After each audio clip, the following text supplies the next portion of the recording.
नमस्कार, SBT news में आपका स्वागत है। पेश है 4 फरवरी मंगलवार दोपहर 1:15 बजे राजस्थान की 15 बड़ी खबरें। सबसे पहले एक नजर डालते हैं आज की हेडलाइंस पर। अमेरिका ने 205 भारतीयों को वापस भेजा। यूपी में 2 मालगाड़ियों की टक्कर, दोनों पायलट गंभीर। जलते हुए 20 फीट चली रोडवेज बस, बड़ा हादसा टला। 4 फरवरी को दूसरी बार महाकुंभ में डुबकी लगाएंगे राजस्थान सीएम। परिवहन निरीक्षकों की हड़ताल से 10 करोड़ राजस्व का नुकसान। और अब खबरें विस्तार से सुनिए। अमेरिकी राष्ट्रपति डोनाल्ड ट्रंप की सरकार ने अवैध अप्रवासियों के खिलाफ कार्रवाई तेज कर दी है। सोमवार को अमेरिका से अवैध अप्रवासियों को लेकर एक सैन्य विमान भारत के लिए रवाना हुआ। मीडिया रिपोर्ट के मुताबिक यूएस एयरफोर्स का C-17 ट्रांसपोर्ट एयरक्राफ्ट अवैध अप्रवासियों को लेकर भारत के लिए उड़ान भर चुका है। इसे पहुंचने में कम से कम 24 घंटे लगेंगे। मीडिया समाचारों के मुताबिक इस एयरक्राफ्ट में 205 लोग सवार हैं। ट्रंप की ओर से तैयार करवाई गई अवैध अप्रवासियों की लिस्ट में 18,000 भारतीय भी हैं।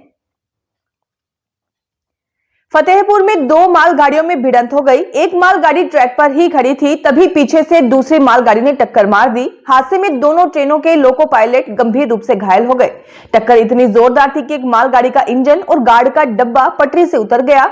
हादसे की सूचना मिलते ही रेलवे के सीनियर अफसर मौके पर पहुंच गए। लोको पायलटों को नजदीकी इस अस्पताल में भर्ती कराया गया है। हादसा खागा कोतवाली क्षेत्र के पांभीपुर के पास हुआ। अजमेर जिले के नसीराबाद रोडवेज बस स्टैंड पर आज मंगलवार सुबह बस में अचानक आग लग गई। आग से बस जलकर राख हो गई। बस स्टैंड पर कोई यात्री या अन्य बस मौजूद नहीं थी। इससे बड़ा हादसा टल गया। नसीराबाद सिटी थाने के हेड कांस्टेबल सुलेमान ने बताया कि नसीराबाद स्टैंड पर खड़ी राजस्थान रोडवेज की बस में सुबह 5 बजे आग लगने की सूचना मिली। वह टीम सहित मौके पर पहुंचा तो एक बस जल रही थी। सूचना मिलने के बाद फायर ब्रिगेड ने 1 घंटे में आग पर काबू पा लिया। राजस्थान की भजनलाल सरकार महाकुंभ में स्नान करने के लिए जाने की तैयारी कर रही है। संभावना है कि मुख्यमंत्री भजनलाल शर्मा कैबिनेट मंत्री और विधायकों के साथ 8 फरवरी को कुंभ में स्नान के लिए जाएंगे। इसके लिए बाकायदा विशेष विमान से जयपुर से प्रयागराज के लिए मंत्री विधायकों को ले जाया जाएगा। आज शाम 4 बजे कैबिनेट की बैठक में इस पर चर्चा हो सकती है। इधर प्रदेश कांग्रेस अध्यक्ष गोविंद सिंह डोटासरा ने कहा था कि सरकार को महाकुंभ में वीआईपी कल्चर को खत्म करना चाहिए।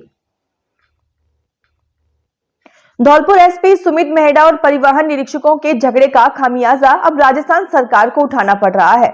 एसपी की ओर से 2 परिवहन निरीक्षकों से की गई कथित अभद्रता के बाद पूरे प्रदेश के सभी 171 उड़न दस्ते अनिश्चितकालीन हड़ताल पर चले गए हैं।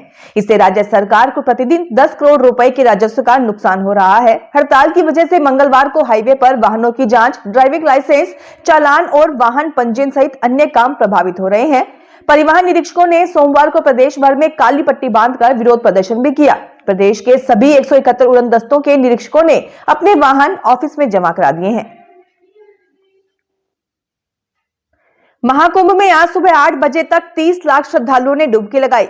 वसंत पंचमी पर 2 करोड़ 33 लाख लोगों ने स्नान किया। महाकुंभ का आज 23वां दिन है। इसकी शुरुआत 13 जनवरी से हुई थी। आज भूटान नरेश, जिग्मे खेसर, नामग्याल, वांगचुंग भी पहुंच रहे हैं। सीएम योगी उनके साथ संगम जाएंगे।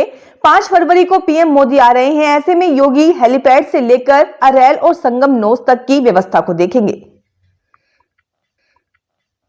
राजस्थान माध्यमिक शिक्षा बोर्ड प्रशासन ने आगामी 1 अप्रैल को 10वीं और 4 अप्रैल को आयोजित होने वाली 12वीं परीक्षा की तिथियों में बदलाव किया है। बोर्ड सचिव कैलाश चंद्र शर्मा ने बताया कि बोर्ड की ओर से माध्यमिक व्यावसायिक एवं प्रवेशिका परीक्षा के लिए जारी किए गए टाइम टेबल के अनुसार मंगलवार 1 अप्रैल को तृतीय भाषा संस्कृत, उर्दू, गुजराती, सिंधी, पंजाबी, संस्कृत द्वितीय प्रश्न पत्र की परीक्षा अब 4 अप्रैल को आयोजित की जाएगी। इसी तरह 4 अप्रैल को होने वाली कंप्यूटर विज्ञान इन्फॉर्मेटिक्स प्रैक्टिस की परीक्षा अब 7 अप्रैल को होगी।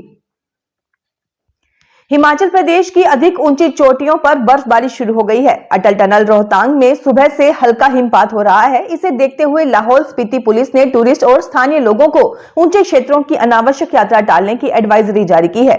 मौसम विभाग की माने तो आज और कल प्रदेश के ज्यादातर भागों में अच्छी बारिश व बर्फबारी की संभावना है।